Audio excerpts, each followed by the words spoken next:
sila nanay, very participative kayo itong mga brothers and sisters, no? Okay, so naano ba yung glass ang tanan? Ga-drawing pa daw si... Ayun na ninyo, apila ang shading, ha? Kana na lang, glass na lang, June. Glass rato i-draw. Sige, after that, we will divide the glass into 5 parts. How many parts? Okay, let's divide the glass into 5 parts. Padungas to. Sige, so butangan na to siya upat ka line. Let's do it horizontally. So what we will do, brothers and sisters, is each portion of the glass or kada part sa glass, it will represent an aspect in our lives.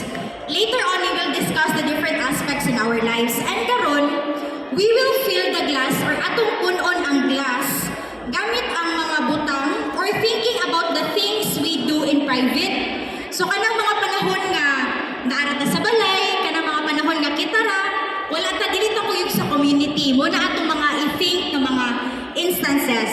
Sige no, so naamantay duha ka klase sa water diri, nakatay clean water o dirty water. Kani iced tea ni siya, pero mainom ni siya kay lami man ang iced tea. Ay, dili dai. Sige. So we have clean water and dirty water. Ang clean water, mga brothers and sisters, mo represent siya sa good habits nga atong gibuhat sa atong aspect in our lives.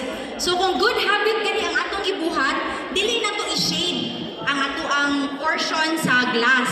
Pero if we're leaning into bad habits, ato siyang i-shade. Gets na ba? Okay, gets na gets. Sige, let's do the first aspect. First aspect is our physical aspect. Makita na nato na rin, no? Na atay pagkatulog nato, pag-exercise o atong gikaon.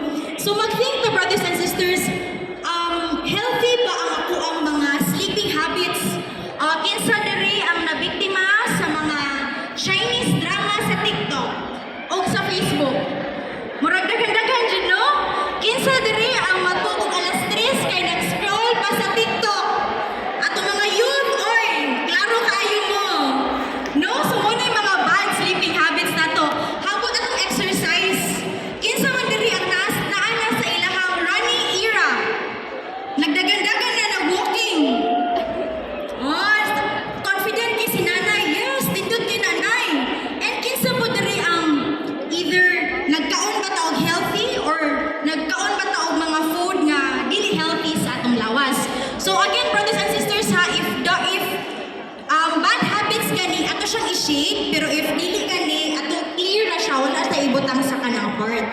So we are reminded, brothers and sisters, of this line. Dear friends, let's read together. Temples of the Holy Spirit, who is in you, whom you have received from God. You are not your own. You were brought at a price. Therefore, honor God with your bodies. So you're reminded, brothers and sisters, no nga, our service di ay and our honor to God is not just in what we speak, but it's also in how we take care of the body, that the temple of the Holy Spirit that God has given us. So muna siya, brothers and sisters, I heard this quote no before na the things that make us